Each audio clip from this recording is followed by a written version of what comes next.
Oh, Sunday. Oh, Monday. Oh, Tuesday.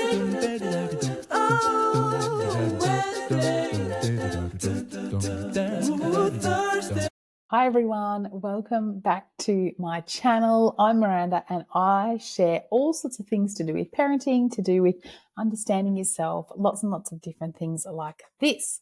Now, today's video is all about attention-seeking behavior and what you can actually do to manage it, what you can do to help someone else who has got attention-seeking behavioral elements. Okay, so things that might drive you crackers. Just before we keep going, don't forget, if you like my channel, to like, subscribe, share this video with a friend, whatever you want to do. Okay, let's get straight into it. Okay, so one of the things that we want to know about, or that we need to know about people that are attention seeking, is that they are not doing that for no reason. If your child is seeking attention really over the top, in a really over the top way, if an adult that you know is seeking attention in a really, really over the top way, it is not for no reason. So every behavior actually is meeting an unmet need or trying to meet an unmet need. And therefore, if they're trying to get attention in a big way, they might A, have a past where they don't get attention, or they didn't get the attention that they really needed at that time. And therefore, they're still trying to fill that need that part of their inner child that needs to be filled. Okay, so that sounds really obvious when you say it like that, but it might not be so obvious when you're being driven crackers by the fact that someone is so obviously needing attention.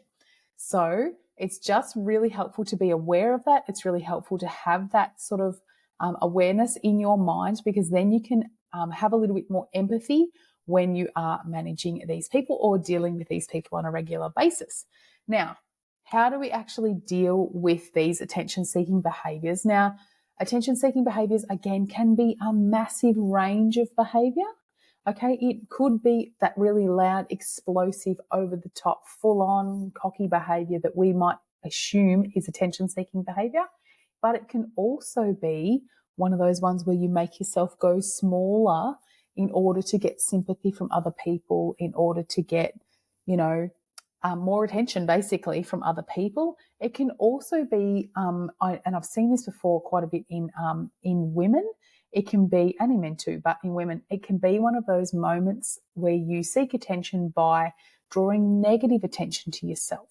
For instance, oh no, I'm so bad at this. I'm terrible at this. Don't worry about me. I'm just so bad at everything. That can also be an attention-seeking behavior, and actually quite damaging, of course, as you can imagine if you think about that.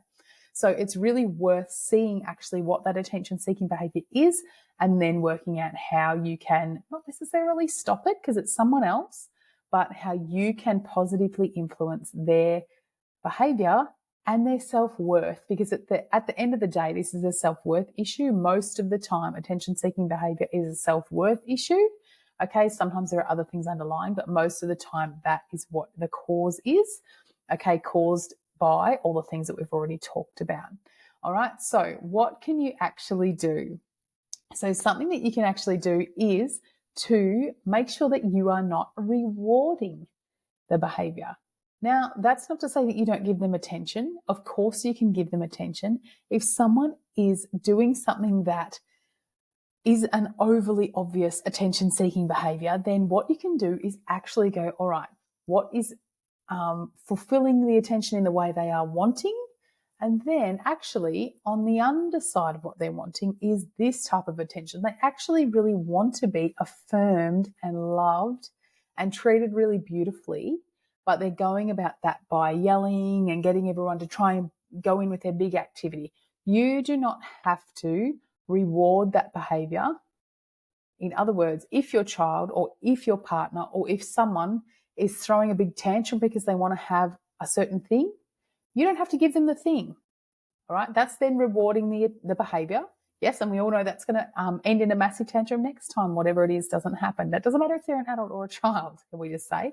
All right, but you can still not give into that particular behavior, but still affirm them, still build that connection with them, and still create that space where they feel like they're being loved. They know that you really care, all that sort of thing. You can still connect with them on a really more personal level, just not in a way that actually they're going, yes, my loudness, my full-onness, my quiet frustration, whatever, has not actually completed that just continual feedback wheel. So basically finding a way that you can still affirm them. That might be through having a quiet conversation. It might be through going, you know what, I can't do that with you, but I'd love to book a time with you next week and we can go for a walk on the beach and have a coffee together, or something where they still get your attention, especially as an adult, but it doesn't have to be on their terms. That's very, very helpful. The second thing that you can do is to role model better behavior yourself. Now, this is one that we feel like we are forever doing, especially as a parent. But if you've got other people in your life, whether it's younger siblings or whether it's, partners or parents or anyone else who is showing attention-seeking behavior, specifically adults, then still using the good old role model behavior is very, very helpful. Now, even if you feel like it's getting you nowhere, it's not getting you nowhere, okay? Because regardless, they have still seen you behave like an adult, a proper adult. They've seen you behave in ways that you should be behaving. They've heard the sentences you're saying to be able to role model better behavior than that. How can we act appropriately? Yeah? So when you're with your kids, you can actually speak that out. You can actually go, here's what I'm going to do to make sure this happens. You're not going to do that with other adults because it feels really, for starters, you look like a loony. And also it feels really patronizing if you are talking about other things. You look like you're trying to teach them something, right? And you don't want to be doing that with other adults unless they've asked you, obviously, because otherwise it feels really patronizing. So just doing what you think is right and doing it in front of them is a really great way to go about it. Okay, so making sure that you are giving people great ideas on what they can do, okay, in order to stop their attention-seeking behavior. Okay, and as well, continue to give them attention as you can if you need to. Okay, if this person is someone that's really over the top and you think, I don't need that person in my life, well, that's up to you to choose. But if you can, still give them attention. If it's your mother-in-law, you can still say, let's see each other at a certain time of this week, but I can't do every Tuesday morning at 8 a.m. when you rock up at my house wanting to see the kids. We can't do that, but I still want to see you. Okay, we still want to give you attention, but it doesn't have to be on their terms. That's a really, really great way to get started. Okay, mums everywhere are secretly, or maybe not so secretly, feeling the constant mum guilt. Now, it feels like a bit of a tightrope just between judgment, guilt, trying to deal with all the things all the time. And we feel guilty, which is actually quite silly, but we feel guilty as a result of not being able to complete everything we need to, do everything we need to, and be there for our kids at the end of the day, let alone ourselves, our partners, and the rest of everything else that we're supposed to be doing. So I decided to address this issue head on, and I've written an ebook. It's called Stop Mum Guilt: How to Stop Running/Ruining Your Mental Health with Mum Guilt, and all about how I stopped it as well. So if you want to find out more about that, it's an ebook. It's on Amazon. You can find the links around my channel here, wherever you look, okay? And if not, look in the description below because I always pop it in there. It's super, super, super affordable, and I'd love to hear what you think about it. So it's called Stop Mum Guilt, and it's written by me, Miranda Hodge, and I hope it helps you out. See you soon. The last little tip that I've got here is to be honest. Now, this one makes everyone go, oh, don't really want to be honest, don't really want to say what I'm thinking. Now, I'm not saying you do that in a really blunt, really over-the-top way. That is not what I'm saying. What I'm saying is, if you want to be honest, you can say to someone, you know what, that really comes across like you're trying to get everyone's attention. Is there something that I can help out with? Is there something that I can do? Is there something that, you need a hand with at the moment because you seem like you're struggling a little bit? Now, yes, that might sound easy for me to say because I'm a coach. I help people in these areas all the time, but it's still legitimate, and people will care that you care. So people will go, you know what, even if they get frustrated, if they explode, then all that other stuff, they will still know that you care enough to come to them in confidence and say, you know what, you look like you're struggling. You're trying to fill your cup in ways that maybe are not that effective. So would you like to go for a walk? Would you like to have a chat?